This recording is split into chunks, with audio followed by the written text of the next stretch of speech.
नाज़रीन, आज हम अब सबसे पहले खबर पे बात करेंगे। सबसे पहली खबर, क्या वाकई बानी पीटीआई ईद पर उनको रिलीफ मिलने वाला है या नहीं मिलने वाला। काफ़ी सारे हमारे सहाफ़ी हजरात, काफ़ी सारे हमारे सहाफ़ी भाई जो ये हर वक्त कहते हैं ईद से पहले ईद हो गई जी, अब जो है ना खान साहब आने वाले हैं, वो देखें आ रहे हैं, फैसला हो गया, डील हो गई, अब तय हो गया, अब खान साहब को बाहर आने से कोई नहीं रोक सकता। तो ये एक, मैं आपको बात कड़वी है, बात मैं सच कहूँगी। आप ये देखेंगे, मैं भी अब तमाम तफसीलात, तमाम चीज़ें मैं जानती हूँ, मैं तमाम न्यूज़ देखती हूँ, तमाम सहाफ़ी भाइयों की मैं रिपोर्टिंग में देखती हूँ, उनकी ख़बरों को मैं सुनती हूँ, व्लॉग्स देखती हूँ, मैं न्यूज़ चैनल देखती हूँ। तो अब बहसियत एक पाकिस्तानी शहरी मुझे भी काफ़ी सारा पता है, एक आम शहरी हूँ मैं। तो आज हमारे बच्चे बच्चे को पता है कि क्या होने वाला है, क्या हो रहा है और क्या होगा। तो मैं भी अपनी एक मतलब अब यूट्यूब चैनल चला रही हूँ और प्रॉपर इस काम को लेके चल रही हूँ। मैं अपने काम से मुखलिस हूँ। तो जनाब, जो मैंने ये सारा हिसाब किताब लगाया, मैंने सारा जो अंदाज़ा लगाया, तो ये मुमकिन नहीं है। वो कैसे? या तो ट्रंप साहब या किसी मुल्क का सरबराह वो प्रेशर दे कि खान साहब नूं रिहा करो, तो पता है वो मुमकिन नहीं। या फिर पाकिस्तान की आवाम लाखों की तादाद में आइन और कानून के दायरे में रह के बगैर किसी नुकसान पहुंचाए इतजाज रोड पे आके बैठ जाए कि साढ़े लीडर नूं रिहा करो, ये भी मुमकिन नहीं है। और इसके साथ या तो फिर खान साहब को डील कर लें, और ये भी मुमकिन नहीं है, किसी सूरत भी मुमकिन नहीं है, खान साहब कभी डील नहीं करेंगे। या तो फिर कोई अदालत थोड़ी सी नरमी करे, खान साहब के लिए कुछ करे, लेकिन 26 और 27 की तरमीम के बाद अदालत भी कुछ नहीं कर सकती, यानी कि ये भी मुमकिन नहीं है। या तो फिर एस्टैब्लिशमेंट खुद जरा नरमी करे, तो ऐ कदी हो नहीं सकता सोने। तो लिहाजा इस बात को तो हम जहन से निकाल ही दें कि अभी खान साहब का बाहर आना मुमकिन है। ये जितने भी सहाफ़ी हजरात अपना मंजन, अपना सिर्फ चूरन बेच रहे हैं, सिर्फ अपनी ऑडियंस को कवर करने के लिए, व्यूज को वहां पे रोकने के लिए कि जी वो आए, ईद से पहले ईद होगी, वो बाहर आ रहे हैं, ये हो रहा है, वो हो रहा है, जश्न से पहले जश्न होगा, समा होगा, ये होगा, वो होगा, कुछ भी नहीं हो रहा, कुछ भी नहीं हो रहा। अब जनाब हम आते हैं अपनी दूसरी खबर की तरफ। सिंध दादू यूनिवर्सिटी के pro vice chancellor Azhar Shah साहब, वो किसी तकरीब में थे या कहीं ऐसी जगह पे थे जहां पे बड़ा रश था, पब्लिक थी बहुत ज्यादा, और वो ऐसे टुन हुए और वो पूरे झूम बराबर झूम थे। उनको कोई नहीं पता था कि वो किस हाल में हैं, कितने लोग उनको देख रहे हैं, और वो मुकम्मल देखा जा सकता है कि वो एक टुन थे और मुकम्मल आला में बाला में गए हुए थे, आला में बाला में, और उनको कोई होश नहीं है। अब तफसील जो है ना जानी जा रही है। अब उनको ओहदे से हटा दिया गया है। 15 दिन के अंदर अंदर रिपोर्ट तैयार की जाएगी कि हाँ जी, आपको ऐसा क्या हुआ था कि आपको ये सब कुछ करना पड़ा। वो है ना कि हंगामा है बरपा, थोड़ी सी पी ली है, कोई डाका तो नहीं मारा, कोई चोरी तो नहीं की। वाह जी वाह। साडे पढ़ाण वाले इदारां दे विच अगर साडे वड्डे यही काम करनगे ते साडी नस्ल की करेगी जनाब, दसो ना। मुण मतलब दसो ना कि साडे बच्चे की करनगे जदों साडे उस्ताद यह काम करनगे। उस्ताद समझाते हैं ना, उस्ताद सिखाते हैं कि ये चीज़ बुरी है, ये चीज़ गलत है। जदों उस्ताद ही यही काम करनगे, साडे vice chancellor, pro vice chancellor जदों ये काम करनगे तो साडे बच्चे की करनगे, साडी नौजवान नस्ल की करेगी? वही तो यही करेगी ना, यही जनाब, वही तो पिएगी ना। ऐ ते साडे तलीमी इदारां दा हाल है, ऐ ते साडे तलीमी इदारां दे जिहड़े सरबराह ने उन्हां दा हाल है। बहरहाल उन्हां तो कार्रवाई की गई है और उनको जनाब मुअत्तल कर दिया गया है। और तफसीलात जानने के लिए जी अब ये देखेंगे, सिंध यूनिवर्सिटी दादू के कैंपस के वाइस प्रो चांसलर थे, अब मुअत्तल कर दिए गए हैं। अब अपना जवाब देंगे कि हाँ जी मैं एंटीक्यू की तासी।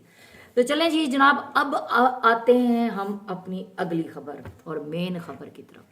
हमारी मेन खबर, ये भी इसको मैं मेन खबर ही कहूँगी, हमारे KPK के वज़ीर आला सुहेल अफरीदी साहब ने एक बात की, इक़्तिदार आनी जानी चीज़ है। आज आपके पास है, आज आपकी बारी है, कल हमारी बारी होगी। जनाब इससे उन्होंने सही बात की है कि सब ने फना हो जाना है सवाए एक ज़ात के, और वो ज़ात मेरे रब की है। बाकी तो सब दुनिया फानी है।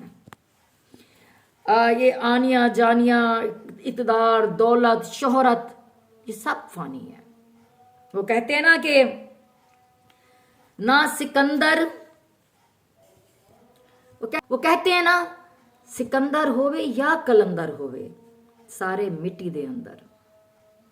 ए तेरी है ना मेरी, ये दुनिया मिट्टी दी ढेरी है। जो कल थे सूरज बने हुए, वो आज गरूब हो चुके हैं। जो आज सूरज हैं वो कल गरूब हो जाएंगे।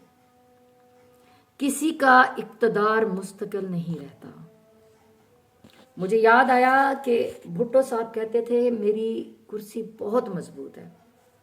हम पहले भुट्टो साहब के जियालों में से थे, मैं कहती हूँ जनूनी जियालों में से थे हम, बीबी के जियालों में से थे हम। और हम भुट्टो साहब को बचपन से, मैंने होश संभाला तो मैंने भुट्टो साहब की तकरीरें सुनी, लेकिन उस वक्त उनको शहीद कर दिया गया था जब मैंने होश संभाला। तो लेकिन मैं तकरीरें उनकी सुनती थी, अखबारात देखती थी, मैं अपने बड़ों से बड़ी बातें सुनती थी। भुट्टो साहब के बारे में कहते हैं कि उन्होंने कहा था कि मेरी कुर्सी बहुत मजबूत है। लेकिन फिर ऐसा हुआ कि ना भुट्टो साहब रहे ना वो कुर्सी रही, मतलब वो ताकत कहाँ चली गई, वो ताकत खत्म हो गई। ताकत से मुझे याद आया हमारे साबिक army chief general Qamar Javed Bajwa साहब, उनके बारे में इतलात आई हैं कि वो फिसले और गिरकर जख्मी हो गए। उनके सर में 3 चोटें आई, हेड इंजरी हुई, और जिसकी वजह से उनको सीएमएच रावलपिंडी आईसीयू में मुंतकिल किया गया है। जिस वजह से वो कहते हैं कि इंसान की हार्ट बीट थोड़ी सी रुक जाती है, और ये एक मतलब ऐसा सिस्टम होता है जो एक लम्हे के लिए ब्लैकआउट हो जाता है, मतलब हार्ट का कनेक्शन टूटता है, उसी लम्हे बंदा गिर जाता है, मतलब इस तरह की कोई सिचुएशन है। लेकिन डॉक्टर होपफुल हैं, और डॉक्टरों ने कहा कि अब वो ख़तरे से बाहर हैं। और ये मंगल का वाक़या है। बुध को बाजवा साहब को थोड़ा सा होश आया, और बाजवा साहब ने जो है ना अपने घर के किसी अफराद को पहचानने की कोशिश की।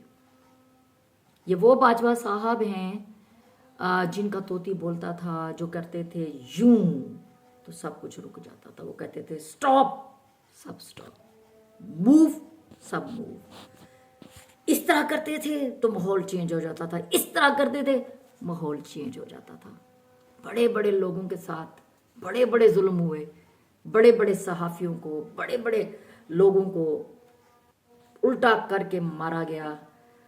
लोगों के घरों को, चादर चार दीवारी के तकद्दस को पामाल किया गया। बाजवा साहब के दौर में बड़े बड़े सहाफ़ियों के ऊपर इतना तशद्दुद किया गया। बाजवा साहब के दौर में उनके घरों की औरतों की चादरें, चार दीवारियां, पीटीआई के लोगों पे इतना तशद्दुद किया गया बाजवा साहब के दौर में। और उसके बाद जनाब बानी पीटीआई के को इक़्तिदार से हटाया गया बाजवा साहब के दौर में। और उसके बाद बानी पीटीआई के टांग पे गोली मारी गई बाजवा साहब के दौर में। और उसके बाद बाजवा साहब के दौर में बड़ा कुछ चेंज हुआ। आज वही बाजवा साहब अपने घर के बाथरूम में, लैट्रीन में गिरकर फिसले और सर में 3 चोटें लगी और बड़ी बुरी हालत में आईसीयू में मुंतकिल हुए। सीएमएच में रावलपिंडी में इस टाइम मौजूद हैं, और अभी भी आईसीयू में हैं, और बड़ी ही हालत ख़राब है। लेकिन डॉक्टरों ने तसल्ली दी है कि वो अब ख़तरे से बाहर हैं। मुझे यहाँ पे एक बात याद आई, बात सच्ची है। जो लोग मुझसे एग्री करना चाहते हैं एग्री करें, मुझे पता है काफ़ी सारे लोगों को बुरा लगेगा, लेकिन बात सच्ची है। मैंने, आपने, हम सब ने चला जाना है, लेकिन बात एक ऐसी है कि वो कहते हैं ना कि एक गरूर का बादशाह था, उसने खुदाई का दावा किया था, बाबुल का बादशाह। देखें उसका गुरूर कैसे, गुरूर में कैसे उसका गर्क हुआ एक लंगड़े मच्छर ने। उसका गुरूर खाक में मिलाया था। नमरूद की बात कर रही हूँ जिसने खुदाई का दावा किया था, जो पूरी दुनिया का मालिक था, उसको एक लंगड़े मच्छर ने उसकी ऐसी तैसी फेर दी। जब जवाल आता है ना तो ऐसा होता है। एंड में सिर्फ इतना कहूंगी, जगह जी लगाने की दुनिया नहीं है, ये इबरत की जा है, तमाशा नहीं है। नाज़रीन, आप इस बारे में क्या कहते हैं? अपनी कीमती राय का इजहार जरूर कीजिएगा। इसी के साथ मुझे दें इजाजत, आपसे मुलाकात होगी मेरे अगले किसी व्लॉग। खुश रहें, शाद रहें, आबाद रहें, दुआओं में मुझे याद रखें और अपने इस चैनल का ख्याल रखें और लाइक करें, शेयर करें, सब्सक्राइब करें, बेल आइकन को प्रेस करें। खुश रहें। अल्लाह हाफिज़। पाकिस्तान जिंदाबाद।